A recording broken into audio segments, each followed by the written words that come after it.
Olá, esse é o programa Academia em Debate, um programa da Chancelaria da Universidade Presbiteriana Mackenzie. Hoje, no nosso programa, nós temos o privilégio de receber Dr. Marcos Eberlin, professor doutor titular da Universidade Estadual de Campinas, onde lidera a área de pesquisa química.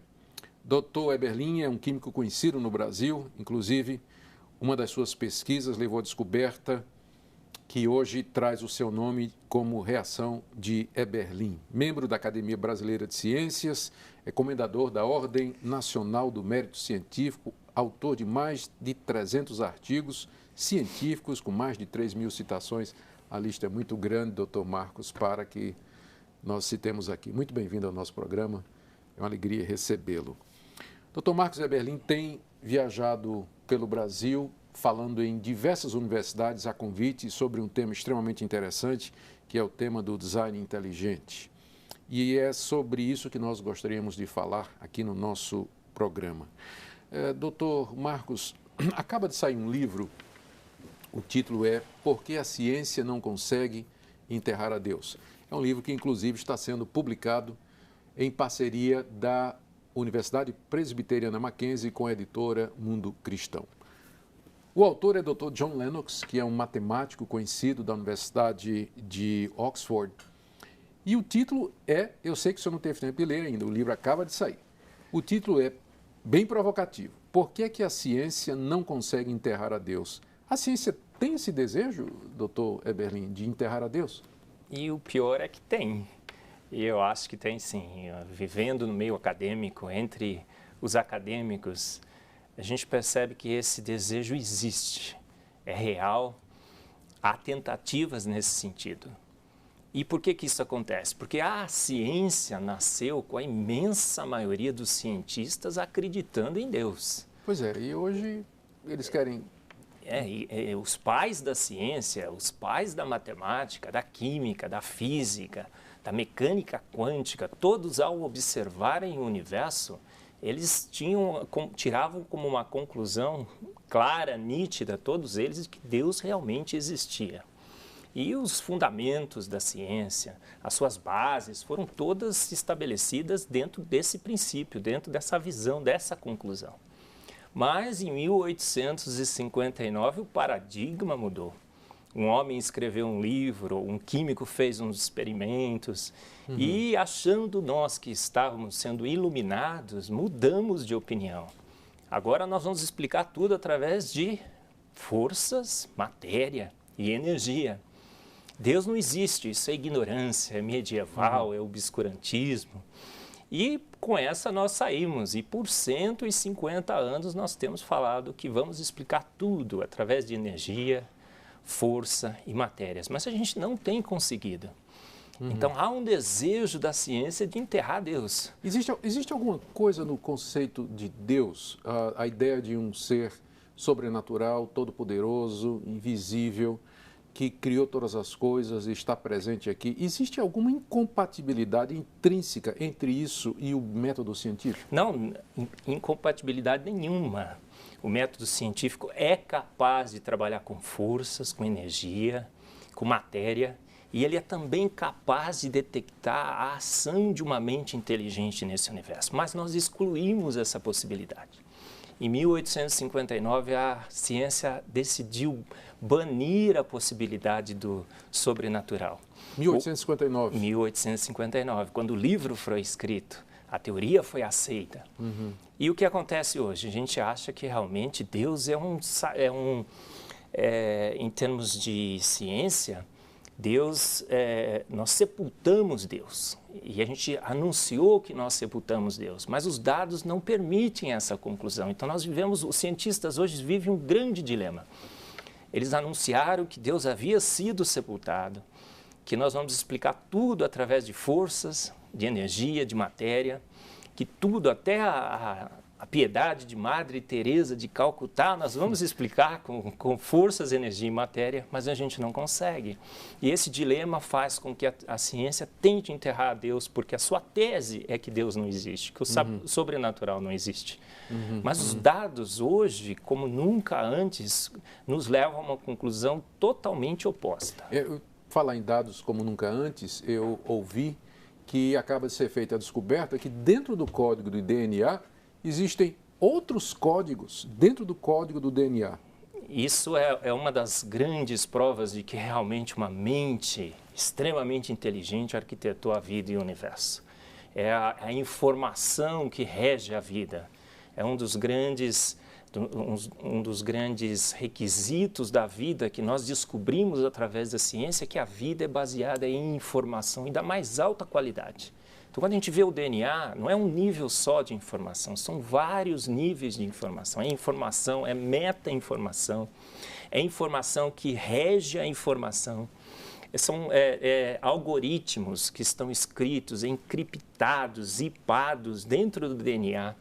E a ciência só conhece uma fonte capaz de gerar toda essa maravilhosa informação da vida, uma mente inteligente. Então, esse dilema, queremos enterrar Deus, nós quisemos fazer isso, a gente tinha essa intenção, mas a informação, os dados que nós mesmos coletamos nos impedem de fazer isso. Mas imagine, professor, se concedermos a ideia de bilhões e bilhões de anos, o sistema evolucionista, não poderia, dado assim um tempo quase que infinito, associado a mutações aleatórias, randômicas, chegar a esse tipo de coisa? Não é só, se a gente aumentar o tempo, não haveria essa possibilidade? Essa, Augusto, é uma das grandes falácias da evolução. Eles imaginam que todos os processos são viáveis e que se a gente desce então a esse processo, bilhões e bilhões, todo o tempo, né, ele acaba sendo viável, inclusive inevitável. Então é o que eu chamo do são-tempo da evolução. Só que a falácia... O padroeiro da evolução. A falácia diz que todos os processos têm uma certa viabilidade, mas isso não é verdade. A gente descobre hoje em ciência que muitos dos processos básicos na cadeia evolutiva têm uma viabilidade zero, absolutamente zero. Então, você pode dar todo o tempo desse universo. Eu costumo dizer, você pode dar eternidade, 2 eternidades, 3 eternidades. E esse processo não vai ocorrer. É como você imaginar que alguém pulando possa chegar na Lua. Então, você pode ficar pulando um século, bilhões de anos, uma eternidade toda. Jamais um processo inviável acontecerá. Então, o são-tempo não tem realmente nenhuma chance contra processos inviáveis. E a gente descobriu que na cadeia evolutiva nós temos vários e vários e vários processos inviáveis. O início, a origem da vida, do ponto de vista químico, é completamente inviável. Pois é, esse é o programa Academia em Debate, hoje discutindo sobre a complexidade do processo humano, da vida, do DNA, das informações com o Dr. Marcos Eberlin. Tem mais depois do intervalo. Fique conosco.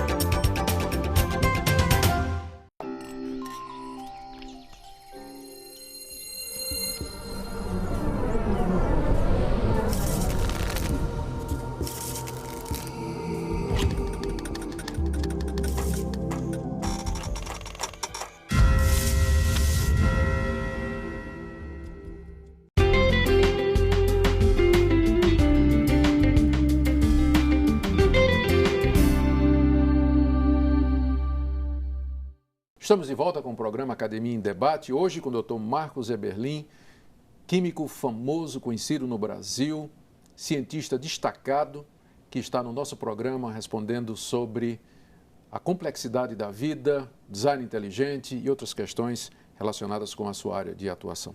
Dr. Eberlin, recentemente foi lançado aqui em São Paulo um livro de um filósofo suíço, ateu, Alain de Botton.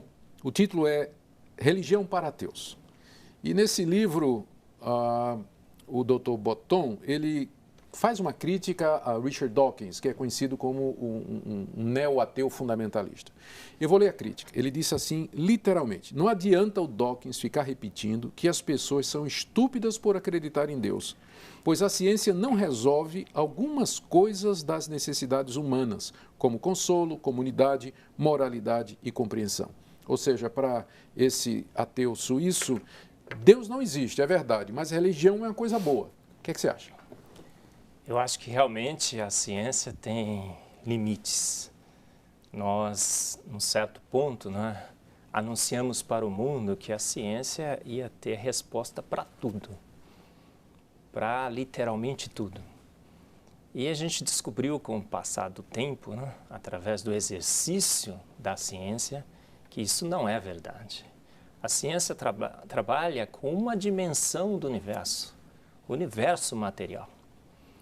Então, a ciência tem tido grandes sucessos, tem minimizado muito do sofrimento humano, as nossas doenças, as imperfeições que a gente observa no mundo, mas ela tem limites. Ela não consegue trabalhar com um homem tridimensional. Nós temos matéria, alma e espírito. E a gente tem que lidar com a alma e o espírito e fora da ciência. Então, acho que esse conselho é muito bom porque a gente coloca realmente a ciência no seu lugar. A ciência é excelente, mas ela tem limites. Então, nós vamos chamar apenas o cientista? Não, a gente tem que chamar o teólogo. A gente tem que chamar o filósofo, porque nós somos feitos de matéria, mas nós somos feitos de alma, nós somos feitos de espírito.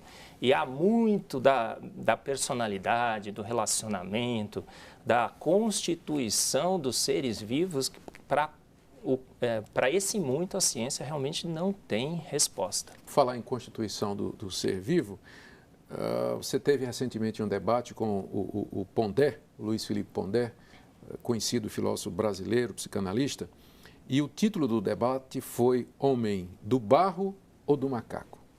E nesse debate muito interessante, você defende o relato da criação de Gênesis, que diz que Deus fez o homem do pó da terra.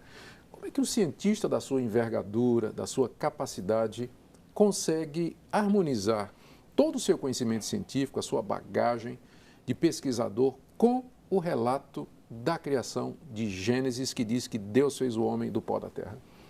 Olha, eu além de ser um homem religioso, um pouco filósofo e um pouco teólogo, eu sou um racionalista, né? Eu, sobretudo, eu dou valor à razão. E o que eu vejo na ciência? Através do método científico, através da ciência que eu faço. Eu vejo a absoluta impossibilidade desse universo ser regido por forças naturais. Então, se eu consigo conciliar a minha posição de cientista com a minha posição religiosa e filosófica, completamente sim. Porque eu percebo através da ciência que há limites para a matéria, há limites para as forças naturais e que realmente uma mente inteligente, um ser de que toda a inteligência, o poder e a capacidade de criar esse universo emanou e realmente deve existir. Aí eu vejo um relato bíblico em que ele fala que criou o universo do nada. E a gente vê as teorias científicas que nos dizem o quê? Absolutamente essa declaração é verdade. O universo foi criado do nada. A singularidade do Big Bang era um nada absoluto. Não havia espaço, não havia energia, não havia tempo. Então, do nada fomos criados. E eu vejo no relato bíblico que alguém me fala que do nada me criou. E várias outras declarações bíblicas que a ciência não tem acesso, não tem como comprovar, mas que os indícios, as evidências casam muito bem com o relato bíblico. Então, como um homem racional, sobretudo racional, eu vejo no relato bíblico uma descrição que bate muito bem com o que eu entendo do mundo físico e natural. Por isso, aceito como num ato de fé, mas uma fé racional. Eu costumo dizer que eu não creio em doentes. Eu creio em algo que é racional, que é alicerçado em argumentos racionais, em filosofia da melhor qualidade. E a conciliação, o relato da criação, de que do barro fomos feitos, faz sentido, inclusive, com a constituição do ser humano. Então, análises já foram feitas que demonstram, né, que essa constituição química bate com o ser humano. Então, é um relato que satisfaz plenamente o consciente e o meu racional. O senhor, numa declaração feita durante uma entrevista a um jornal de grande circulação, disse que a sua motivação para fazer ciência era entender como Deus criava as coisas, ou criou as coisas, usando as próprias leis da química e da física. Esse tipo de postura que você mesmo definiu como sendo religiosa, isso não lhe coloca numa situação de desconforto na academia com relação aos seus colegas? Augusto, eu acho que pelo contrário, na realidade. Porque a percepção que essa mente inteligente, que esse ser inteligente existe, ele está em todos. Na realidade, a gente tenta negar. Mas a gente, no fundo, a gente sabe que essa mente existe. Uhum. E eu tenho essa liberdade, talvez porque não assumi o compromisso que a ciência assumiu contra o sobrenatural, de fazer essa declaração com plena e total liberdade. E eu vejo nos meus colegas que quando eu faço isso, eles chegam do meu lado e falam, puxa vida, que bom, eu gostaria também de fazê-lo. E essa dificuldade, eu vejo que na realidade eu ganho amigos, eu crio a possibilidade de ter uma amizade ainda mais forte, mais autêntica com meus colegas acadêmicos, porque eles também reconhecem essa verdade. No fundo, a imensa maioria reconhece. E percebe em mim uma voz, né, que fala com liberdade, que não assumiu o compromisso, que não assumiu o pacto da academia, com a aversão pelo sobrenatural, em que eles podem discutir e colocar realmente as suas posições, que também a imensa maioria dos acadêmicos reconhece que uma mente inteligente orquestrou o universo e a vida. Muito bem. Esse é o programa Academia em Debate. Indo agora para o intervalo, voltamos daqui a alguns instantes. Fica conosco.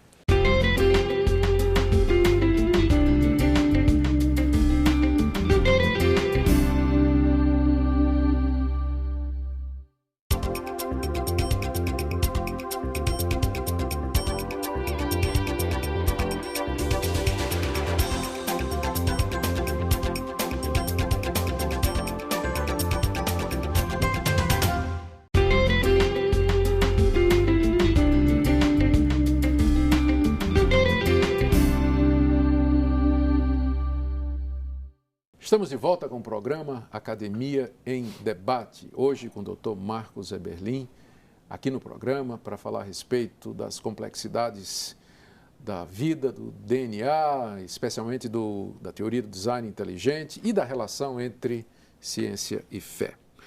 Dr. Eberlin, quando Darwin elaborou e publicou a sua teoria, a bioquímica ainda estava no começo. E passados muitos anos, com a descoberta do DNA, dos códigos de informação contidos